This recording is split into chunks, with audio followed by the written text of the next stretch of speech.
So tonight we're going to be carrying on with the theme that we've been exploring for the last 5 or 6 weeks, and that is how spiritual community can transform the world.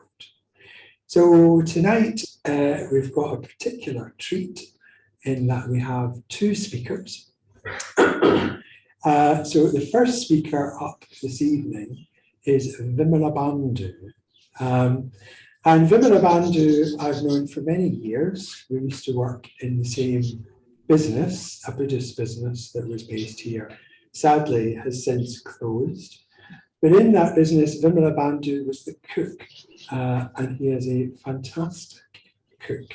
And he would prepare a delicious lunch every day at 12:30 for everybody who worked in the business. We would all come and enjoy a delicious lunch.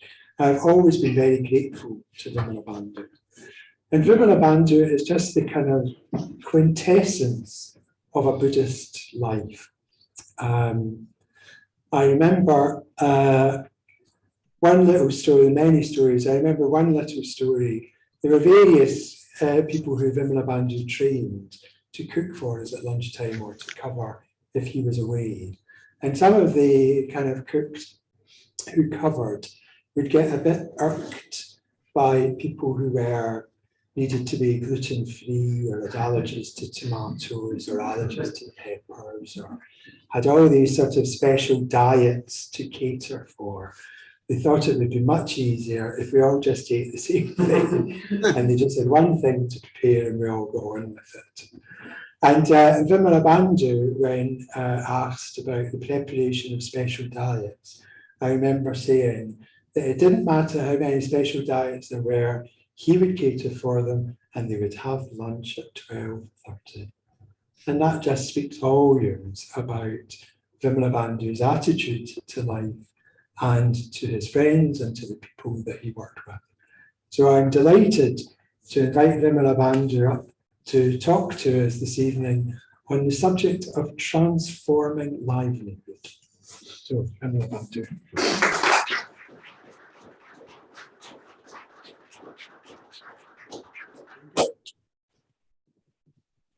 He asked me to give a short talk. I think he's gambling. I never gave a talk before, so let's see what happened.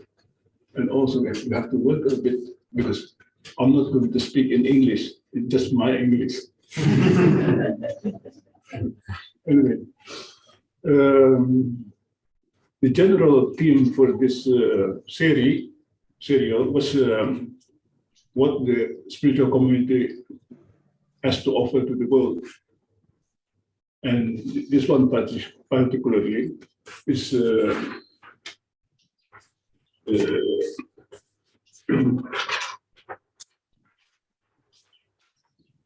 transforming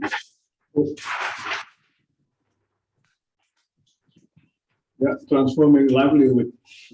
And transforming livelihood would mean we transform livelihood or livelihood transform us.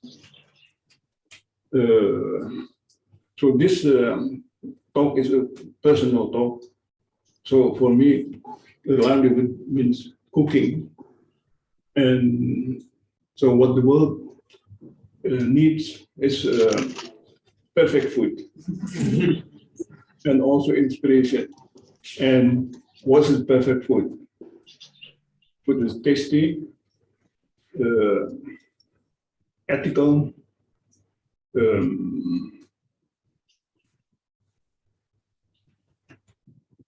basically something connected with good truth and beauty. And also the world needs inspiration to do that. Anyway, I'll talk about cooking, but you can use it as a metaphor. So what I like to say is something like how to move from doing what you love to loving what you do. So if you love what you're doing, that is your work. I think that is perfect work, perfect livelihood. And the talk is not theoretical, just random. What I'm going to say something like to tell is how to do it, how to do that. I think what I'm going to do is just telling a story about how I learned cooking, and and different stages of working connected with cooking or not cooking, and what I enjoyed and what I didn't enjoy. Hopefully, from the quality, what enjoyable quality, we can make a sort of like idea, conclusion. What is right livelihood?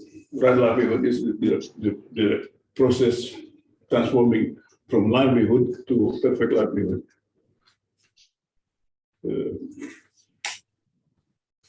So I think I'll start with how I learned cooking.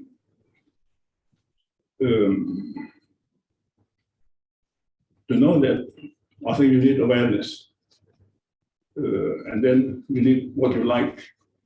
So you have to find your joy, and you need to find to face the challenge as well. Basically, when I was a kid, I know I like food,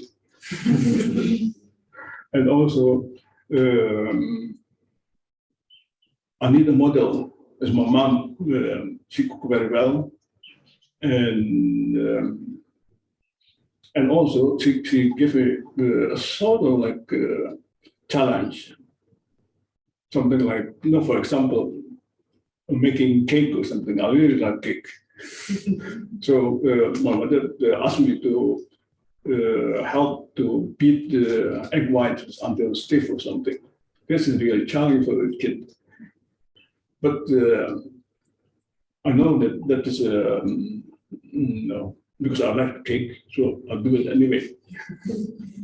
And then you need to also I enjoy rewards as well, of course. If you help in cooking, you're sure that you get the cake, but also probably I get a bigger portion than the other kids.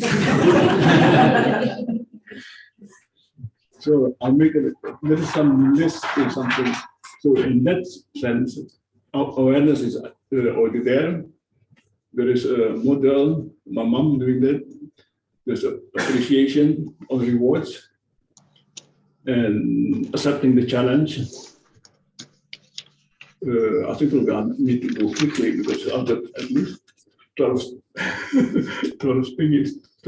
stages of things. But anyway, I never learned properly cooking from my mom, but I watch her to cook something else. But later, I become a student. I'm studying in Holland, and there is a couple Indonesian students. They like to eat Indonesian food, and so I try making Indonesian food in Holland, and people like it. And again, that is also like a reward as well. Not only that I enjoy the food I cook, but also I got the appreciation of the other. And the appreciation actually,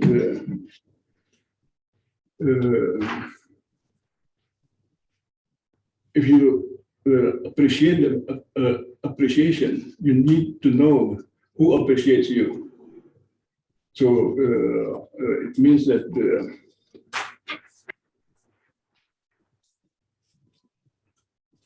something like the transformation here is also gradually from you to another you later. So I think in the beginning, I find the joy something like it's basically egocentric is for me. But if you really enjoy again, being appreciated, you need to know the other people as well, what they like, what they didn't like. So it shift a bit from self-concern to other concern as well.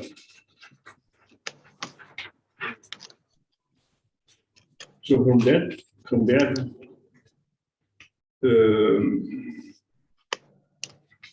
example, a bad job. I studied engineering. I'm a physical applied engineer.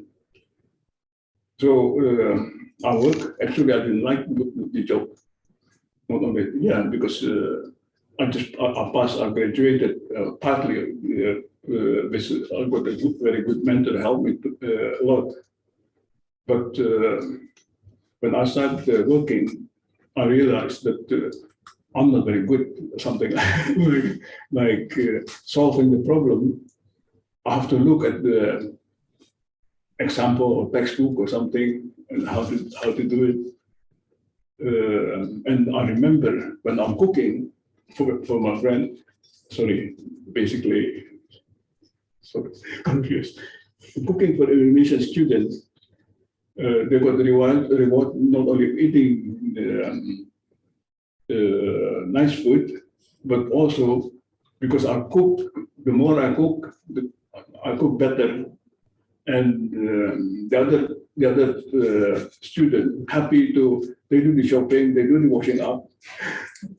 So again, sort of the reward that make you even better. So when I work as engineer, I didn't have the freedom to do what I wanted. Something like I was limited because my knowledge is not good enough. So I look at the example. While with cooking, I can explore what I like to do. You got the freedom, and anyway. But as engineer, I earn much more than, or no, much more, a good salary. So I just wonder. So. Will I be happy to have salary, but I couldn't do the job? I feel as an imposter or something. So at the end, I think I stopped. I'm not going to do engineering. So I remember that I like cooking, so I changed my career. I went to learn cooking. Actually, I went to France. Not very not very long. But after I returned, I'll try to do some self-catering or something. Catering for parties or something, which is enjoyable. I like it. But the trouble is, I couldn't find a customer. Much more difficult. So,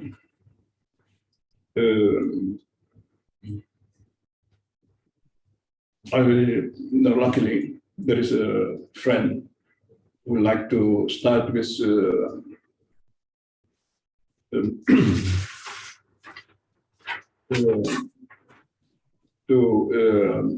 start a new retreat center, not retreat, actually conference center, and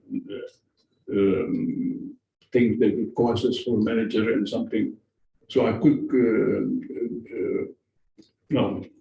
explore cooking better, and also she gives me challenge, even harder challenge.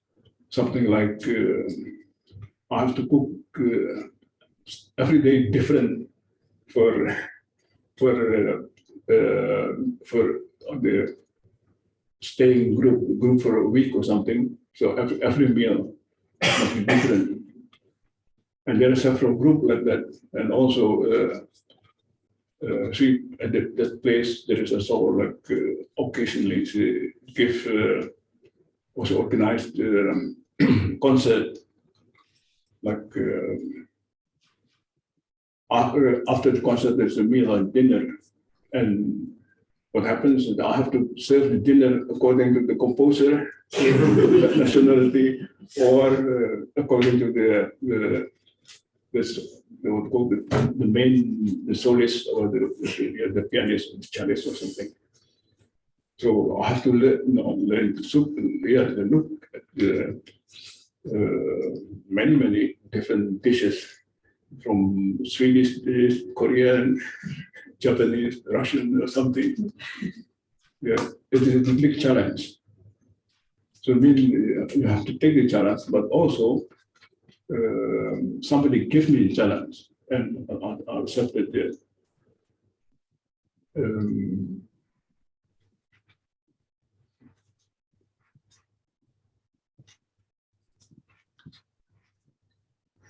In all things, accepting challenge, learning something is also a joyful event. So that this is what is it? Only let's say, actually transforming all this. Actually, a sort of path of joy from from taking challenge, from learning, from getting appreciation.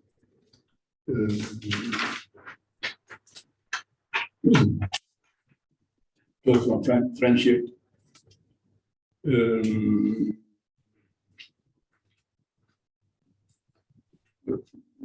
Cooking also, if you cook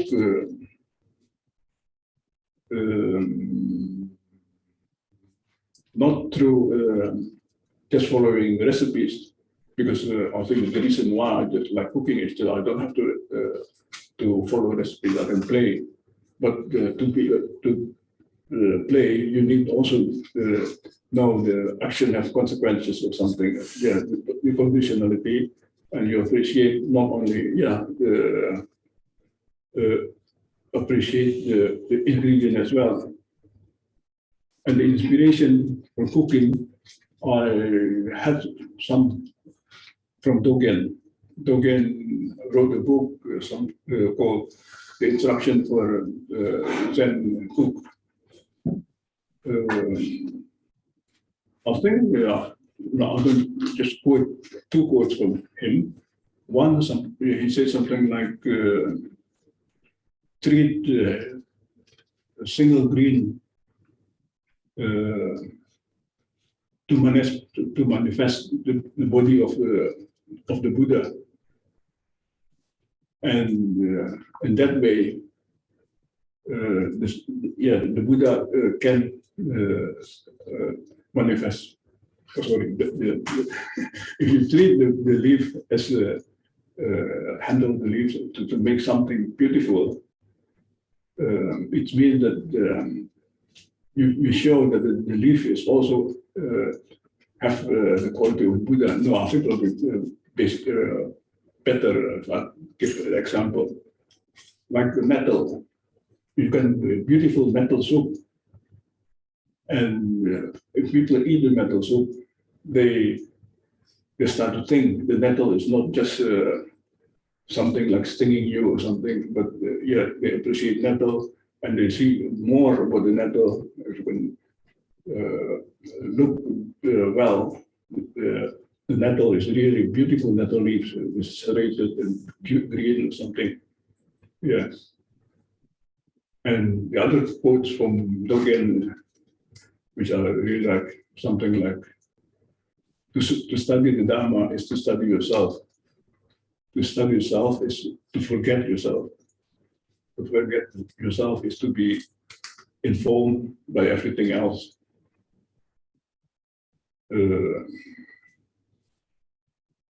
So, what is study yourself? What is self? Self is basically, not basically, you can see self is accumulation of craving, aversion, and delusion. You remember the wheel of life, or yes. So basically, self is you have to recognize where is your your greed, your hatred, your delusion, and then you try to forget to overcome them. Then yeah, if you forget that, you start to see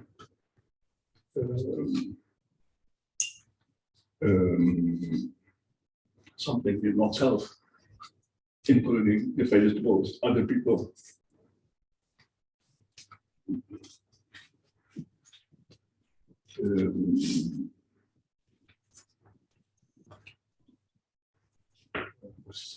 Okay, I work in this conference center, and they no, the owner and the customers, they were happy, but after a while, I'm not completely happy. Partly, no, a sort of missing. I felt missing something. So trying to find out. So I'm interested trying participating in different sort of like therapies. I feel a bit depressed or something.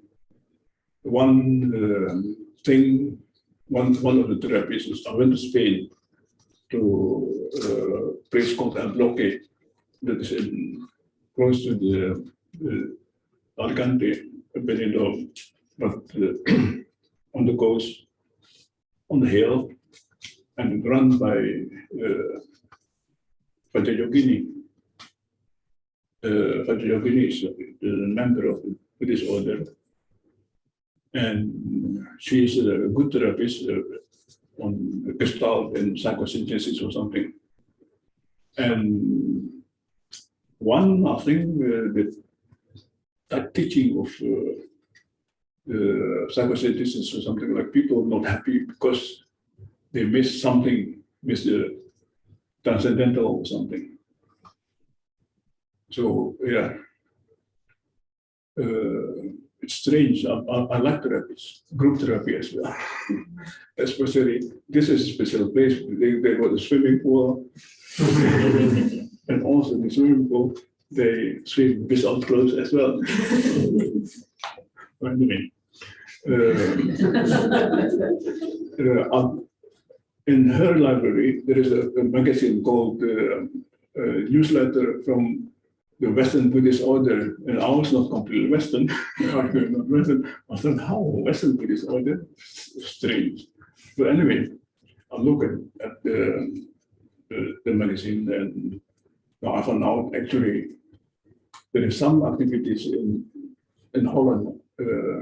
So when I went back to Holland, I tried to find out, but at that time, there is no center in Holland. There are a couple of other members from Holland working in Croydon. I think we'll be out. I don't know how many minutes. Until when? Oh, so yeah, another few minutes, 5 minutes maybe. Still until 5 minutes. Yeah. Anyway, because I'm just beginning.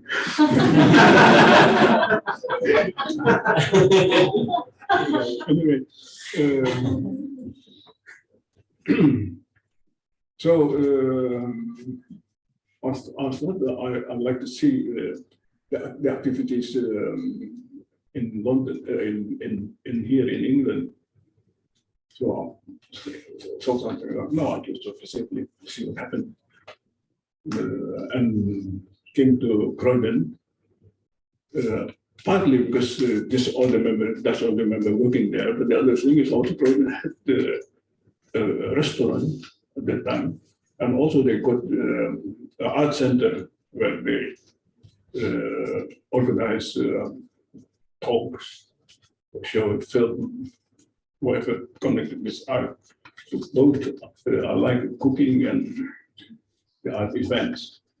But when I come to the place, it's really impressive, but when I look at the kitchen, I think, no way, I'm not going to work here. Because this is in the basement, there is very crowded, and people working very hard. But at that time,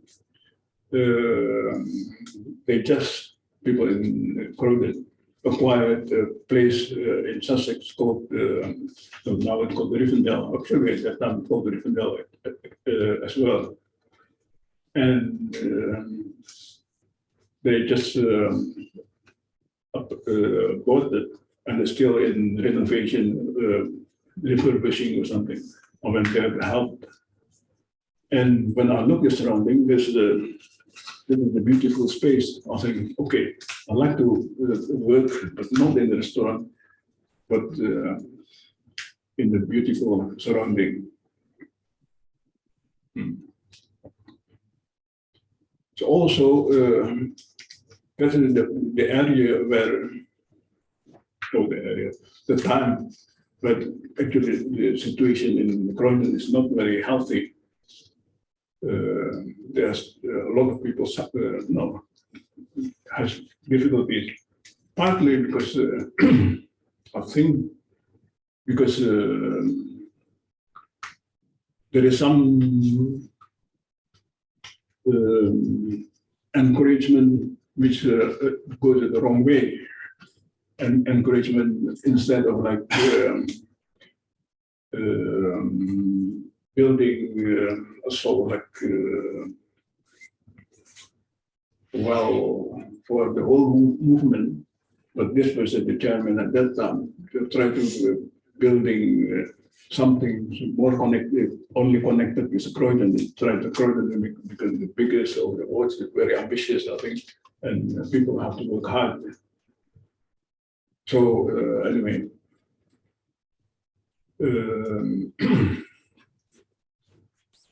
I became a Mitra, and after very quickly, 2 years, I got invitation to go to the ordination, to be ordained in Spain, in Bucalopa. And there's also, for me, after back from ordination, I had the opportunity to go somewhere else. And I moved to London Retreat Center, which is in Patmaloka. Again, there is some sort of like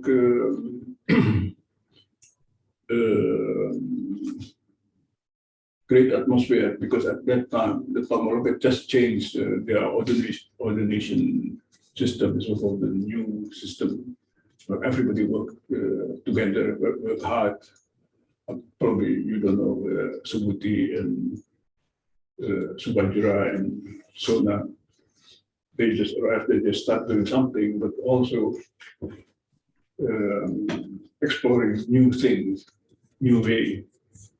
And in the beginning, when they work hard, even in the beginning for Rome, they participate in all the work, like Subhuti helping, serving food, and yeah.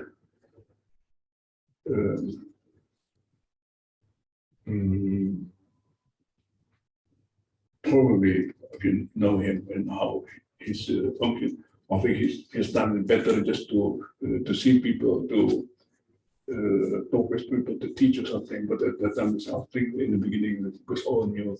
Try to explore something new.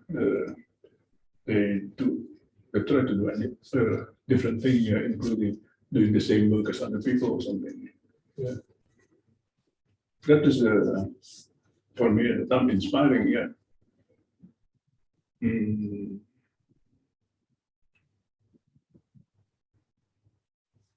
What's from there? From there, there is an opportunity for me to visit India, because there is a sort of a plan to interchange the retreat center in Patmaloka and a place in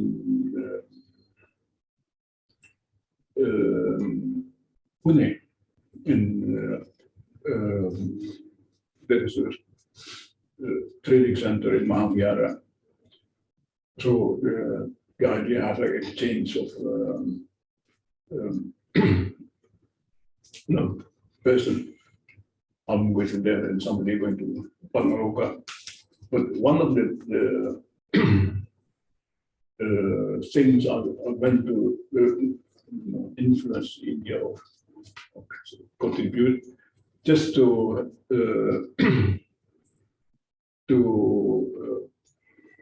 make the profile of cook better.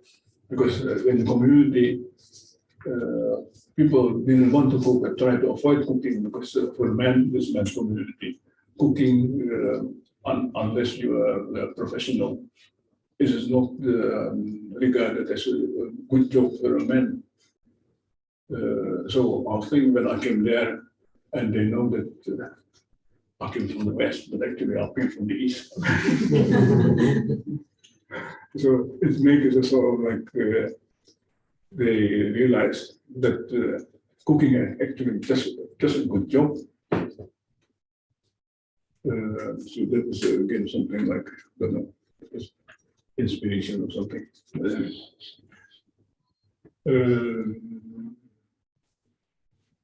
So the next job, not that thing. I went to after coming from India, I went to Spain. I like to. This is probably my path of joy. I went to Spain because this is again a new situation, and I had the idea something like probably I could help starting a right livelihood, sort of a right livelihood in Valencia, in Spain. But I learned quickly that I'm not a businessman. No, actually, I should learn before because as I cook as a self doing the catering, it was very difficult for me to find order. But anyway, we did a little bit also with the help of Windhouse training. They sent some material to sell.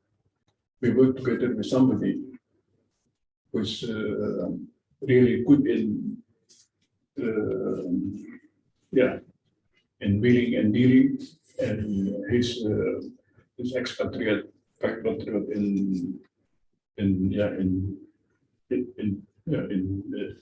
in that area. So we have a market stall, but I feel it's not comfortable. It's not very good. So that is no, I think I just rambled too much. But anyway,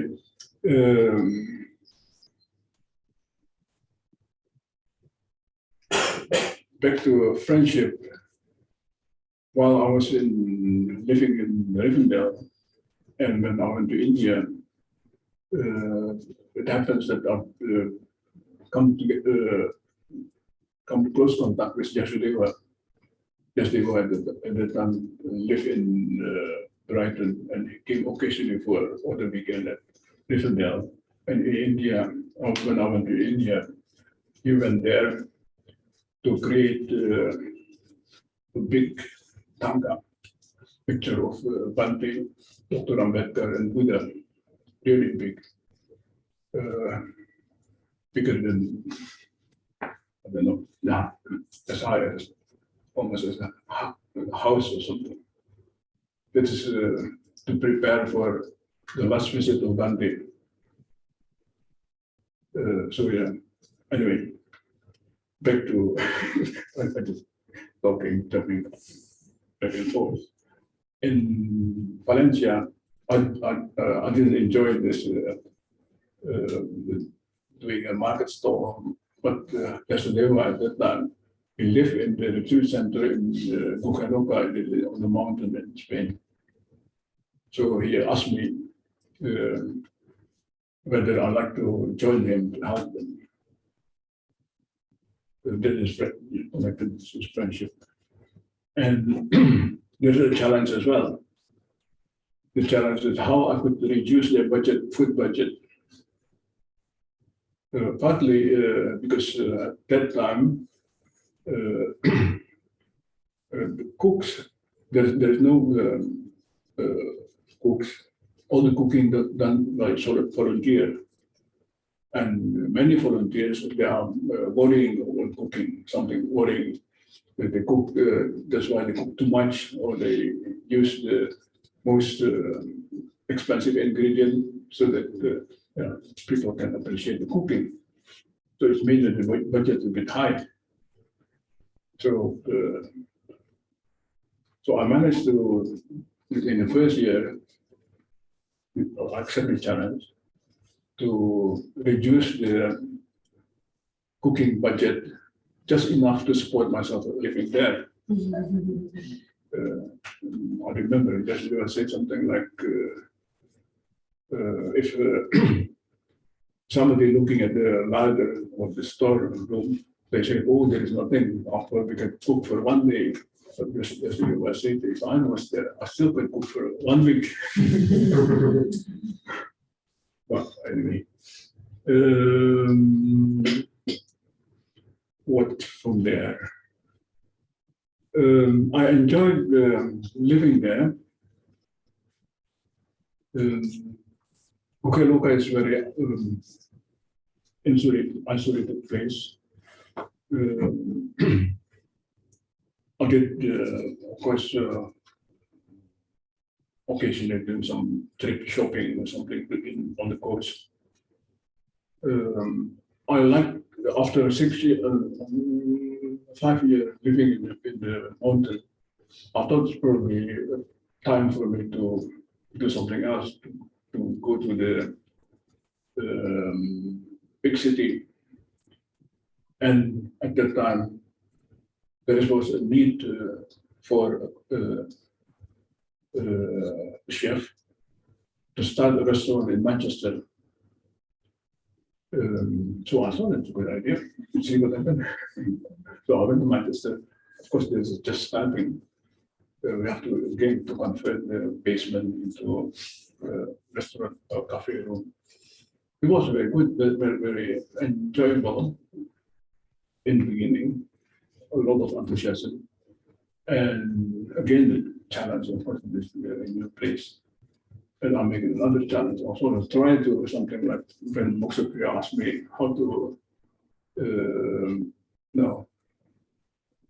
ask what kind of menu I like to have, and I said, menu? No, I want to cook every day different. And he said, it's impossible. In the restaurant, people need to know what they're going. But at the end, we make a compromise. Something like there is some fixed menu, but also changing the menu every day as well, a little bit.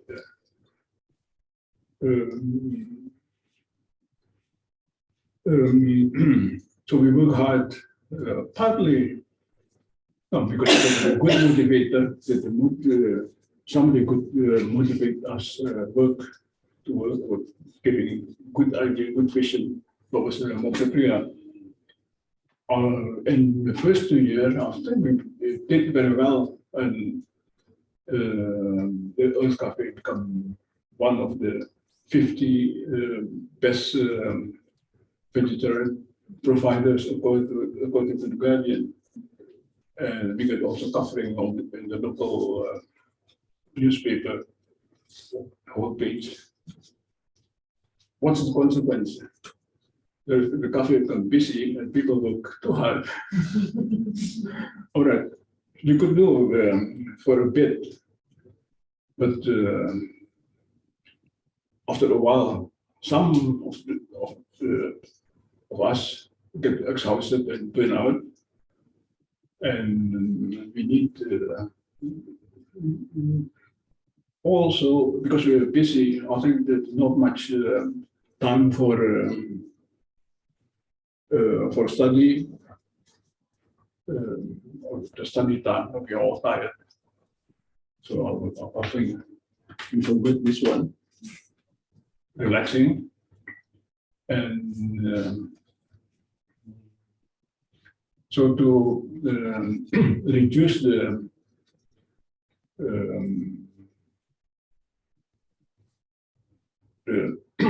stress, we need to enlarge the staff. But as soon as we enlarge the staff, I think all the profit is gone.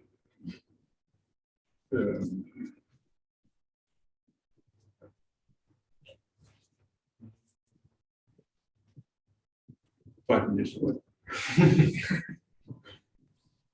To make it short, something like after that, I went to Windward training, partly because I'm also not burnout, but really tired. I started with Earthcraft when I was already 55. I think it would be time to have a quieter job. So went to Windward training, which is actually compared to working in the restaurant is much easier. Partly, you know how many people is coming, eating, and when they are coming, they are eating.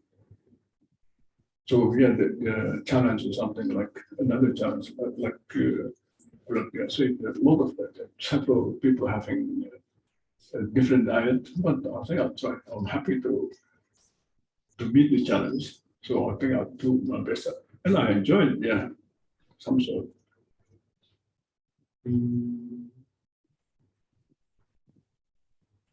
To finish, start from small. Now I'm retired,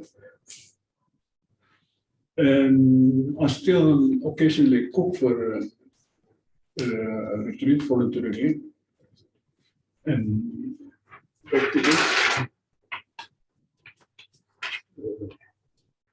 from what you and loving what you do. So on several times I volunteered working at the Rivendell for a retreat as a cook. I enjoy really something like I'm thinking something like because I enjoy it. I'm happy to pay to cook instead of to be paid.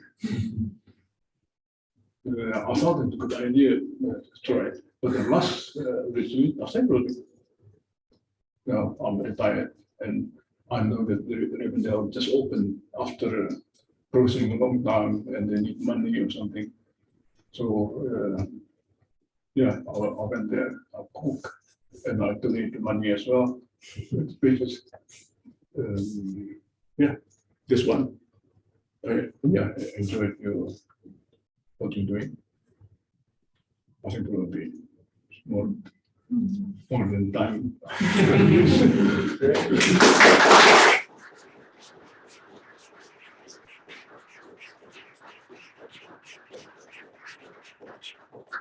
Something for inspiration as well. I think I'll write a book.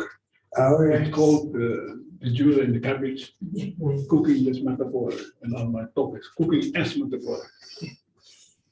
And this book is also translated in Spanish.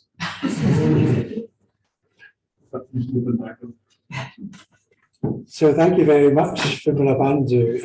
A great evocation of somebody who certainly loves what you do.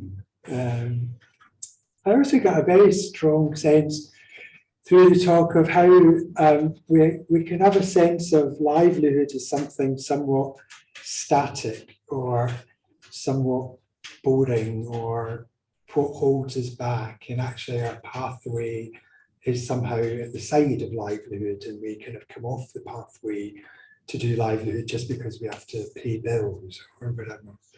I got a really strong sense through Vimalabandhu's talk of how actually you need to be fully on the path. All of these things need to be integrated, that doing what you do has to be what you love and has to form part of the pathway as well. So thank you very much. So now we shall, it's a delight to introduce Joe as our next speaker. It's to say it's a delight because this evening is actually the first time I met Joe. We've never met before, but it's still a delight. I have come across Joe before. I'm very grateful to Joe. So Joe is a doctor, which he will be talking about no doubt shortly. But also during lockdown, when we didn't have the option to be here at the Buddhist Centre, all of our activities were online. Joe very gracefully and generously took time out of what was, I can imagine, an impossible schedule to just give an overview of what his experience of the COVID pandemic was like from a doctor in the NHS setting. And it was a very, very moving talk. I remember it quite distinctly. It was a very moving talk, and I'm very grateful that Joe did that for us and took that time during what must have been really challenging circumstances for us. So I'm delighted to now know him in person and to invite him to give our next short talk.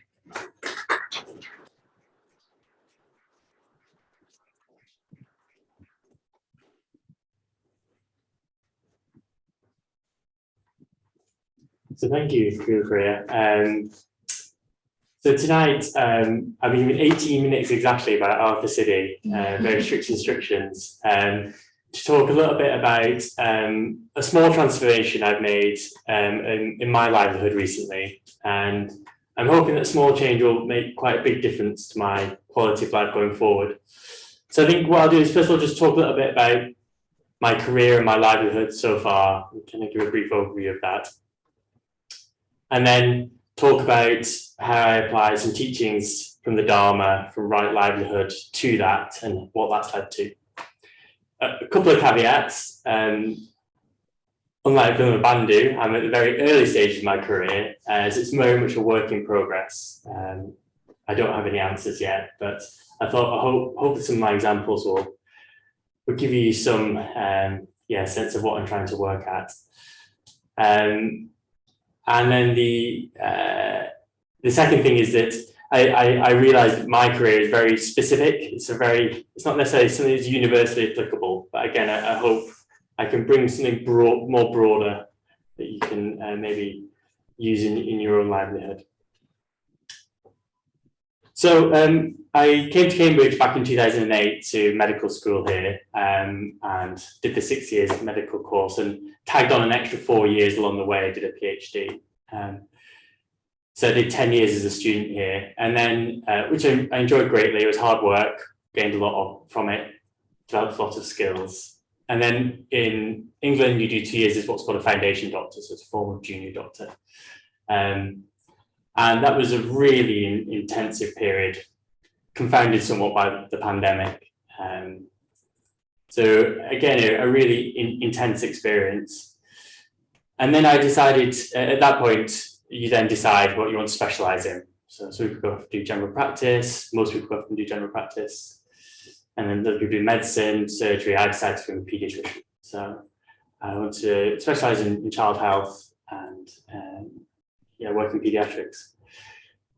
So the reason I'm summarizing this, I think it gives you a sense somewhat of, first of all, the sort of treadmill of medicine. I think it's very easy just to get washed away with it. And I think this is true of many careers. It's very much formulaic. So I've got this pediatric specialty training post now, and that's it. I stick at it. I'll be a consultant in 8 years' time. I'll work as a pediatrician the rest of my life, rest of my working life. And I think, secondly, I think I summarize it because I also think on a superficial level, if you were to look at my work, it's very easy to think, oh, that's right livelihood. And for a while, I thought that too. I was like, oh, tick, right livelihood sorted. I get to be loving and kind to strangers every day. I get to help people in their times of need, etc., etc. But I think even though those things may be true, I think actually on more deeper reflection and consideration, it's not as simple as that. And actually there's some real pitfalls to that. So I've only got the 18 minutes, so I'll just draw out a couple of them. So the first thing is, I think there's a real emphasis in our society on career and this aspect of career. It can be defined in lots of different ways, but I like to just think of it as kind of the story of one's working life. And I think it's something that we put quite high up. It's up on a pedestal though. It's often some of the first things you ask someone: what's someone's name? Where do you live? What do you do? And it's kind of what it does is a positive aspect to it in that it's something we spend a lot of time doing. So I think it is important we consider it and we think about what it is we do. But it also has this negative aspect that I find, which is that there's almost this social pressure to decorate it and polish it and make it seem like a very neatly put together thing.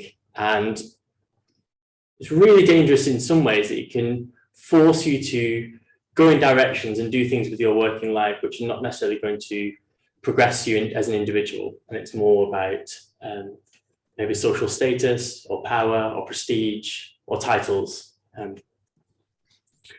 So I think you can end up investing a lot of energy and effort into your career, and this may bring prestige or a title that you really feel you want, but actually brings quite deep personal unhappiness. I find that tendency quite sad. I think medicine is one of those careers where there's a real propensity to do this. You know, it's because there is the treadmill and there is a clear hierarchy, the career ladder. It's very easy just to keep at it because you're trying to get to the next rung on the ladder, and you're not really stopping to think, actually, is this the right thing to be doing? You know, there's the right thing to be doing for society, and it's also the right thing to be doing as an individual. It's about getting that balance right. So I've been on this project for a few years now, kind of working on this and trying to figure out how to get this balance right. There was one teaching during my first year as a Mitra on Right Livelihood, this book, Sangha, it's part of the Mitra course. And he breaks it down quite simply. He breaks it down in two different ways, but there's one way in particular I really like. So to consider right livelihood, so the fifth aspect of the Eightfold Path, consider it on the basis of ethics, wisdom, meditation, and then friendship and finances or economics. He has those 5 aspects. So ethics, does your work allow you to essentially keep the 5 precepts? Does it allow you to keep to your ethical principles, whatever that may be? Obviously, in this context of Buddhist ethics. And is there an aspect of positive vocation? I could talk more about vocation and aspects of vocation, but is there a positive vocational aspect? Would you do this if you weren't being paid for it? Is it something you'd happily spend all your waking days doing? Wisdom, is there opportunities within your job to reflect on certain aspects of Buddhist wisdom, so impermanence, for example. Meditation, so do you have opportunities to meditate? When you do sit to meditate, are you in a fit mental state to be able to meditate effectively? Do you have time to go on retreat, for example, as a part of your working life? Then finances, so are you able to sustain oneself, but are you also able to maybe have surplus cash to donate to ethical causes or to invest your money ethically? So this is another consideration. And friendship, so within your work, are you able to make friends with like-minded people and develop real spiritual relationships or good relationships with the people around you? So I was really struck by these 5 aspects, and I say it's a multi-year project because I came across this around probably 5 years ago now. So at that point, I was just finishing up medical school in my final year. So ever since then, I've kind of been like considering this and reflecting on this as I've been doing my first few years as a doctor. So I thought I'll just take you through some more reflections on those 5 aspects and see where it's landed me. So in terms of the ethics and wisdom, I feel medicine fits quite nicely with this. I think from an ethical perspective, it's very easy for me to abide to my ethical principles. I feel like I can stick to the 5 precepts quite easily. Wisdom in particular, I think there's lots of opportunities within medicine. You know, we talk about the 4 sides: old age, sickness, death, the acidic. Daily opportunities for that, whether it be positive or negative. I think there's definite opportunities there for that. I think largely if there's any deviation from those opportunities, it's largely as a result of my fallibilities. I don't feel as though, I think if you were to practice medicine well, I think you're able to practice these 2 aspects in a relatively, unhindered way. And financially, as I'm sure you're aware, financially doctors I could make a political point here, but I'm going to avoid it. We have good salaries, and we can live comfortably. And I also have the opportunity to donate to ethical causes, which I'm really grateful for. Obviously, I feel there's always extra room for improvement on the investments in ethical causes, but certainly there's opportunity there. For me, when I was reflecting on this, the real issue comes in the meditation and the friendships aspects of my work. So working in pediatrics, you inevitably end up working a lot of out-of-hours work. So a lot of night shifts, a lot of weekend work, a lot of long shifts. And they're really quite grueling, or at least can be. And the rota pattern is very irregular. So some weeks I can spend days and days doing night shifts, so sleeping through the day, doing all the night shifts, and then the week after be working the weekend. And with a young child and a wife at home, I feel like getting the balance between the home life and work life is really quite difficult. What ends up happening is I have very little spare time. So even though I'm able to practice my Buddhist practice at work quite freely, I'm not left with much time to go on retreats or to meditate. And when I do meditate, I tend to be exhausted or thinking about what's happened at work today. So I feel as though, even though it may from the outwardly, medicine seems like a right livelihood, but I think from that perspective, meditation in particular, it's really quite challenging, and I think can lead to quite unhelpful mental states, which feed into being able to practice wisdom and ethics less at work, and then feeds back into meditation. We can end up in this vicious cycle. And then I think the other really sad thing, which I've only worked in NHS for 4 years, but from what I hear has gotten worse, is friendships. And I think many of you will have worked in work situations where you're very stretched, you're short-staffed, you're stretched. And I think in the NHS, you're short-staffed, you're stretched, and then you're having to look at what you're failing on, or what you're not achieving the standards you want to achieve. And it's really quite hard, actually. And that takes a big toll. And the toll can come out in two ways. It can come out when you get home, in that you're not yourself, you're not the person you want to be when you're at home. Or you can not be the person you want to be at work as well. And what it can lead to is kind of this very frustrated transactional communication between members of staff. And it can create a really difficult environment, make a difficult situation even more difficult. I find that very sad. I don't have a solution to that, unfortunately. So I think when I reflected on these two things, how can I improve my friendships at work? How can I improve my meditation? Particularly during the pandemic, I think I realized two things. For me personally, this is very, very personal, may not be applicable to any of you here, but two of my most important spiritual practices are sleep and routine. In fact, I'd say my most important spiritual practice is sleep. If I get 8 hours sleep at night, everything else just goes more smoothly. It won't go perfectly, but it will go more smoothly. And routine, just knowing when I'm next going to have time off, when I'm going to spend time with my son, time with my wife. I find that really important. And what I came to realize is, as much as I love my work and I love pediatrics, it wasn't conducive to that. I felt like continuing in pediatrics wasn't going to allow me to get those aspects of my life right, and actually to improve as an individual, and therefore have a better influence on the people around me, both at work and at home. That had to change. So I've now going to be starting a new job in August. So still working with children, but specialising in genetic medicine. So working with children and adults with genetic conditions. And what that will allow me to do is to work Monday to Friday. So I drop the night shifts. So I get that routine, I get that sleep. And I'm hoping that allow those two last bits to be improved, and hopefully I'll make the all five aspects just work a bit more smoothly. So that's where I'm at. It's a work in progress.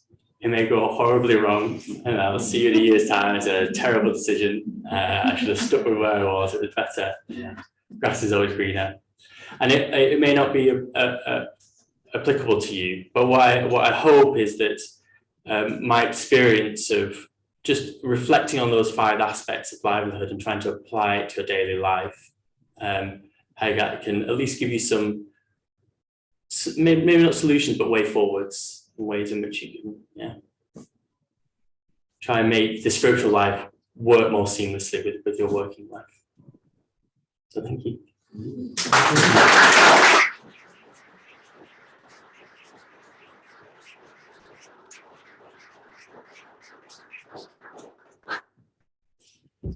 Thank you very much, Joe. Once again, a very stimulating and really quite deep talk from somebody who is quite early in your journey. I was really struck by kind of how you can just take really quite simple Dharma teachings. It's just one book and probably just a section within that book, but use that book to reflect on the teaching, and from the awareness through the reflection can come creativity. So you've been faced with a very, very challenging situation, probably as challenging as any of us face or have faced. But through that process of a simple, straightforward teaching, reflection, awareness, deepening awareness, can come creativity, and from that creativity, different choices are made. I think that's very, very, very, very well drawn out process of deepening our Dharma. So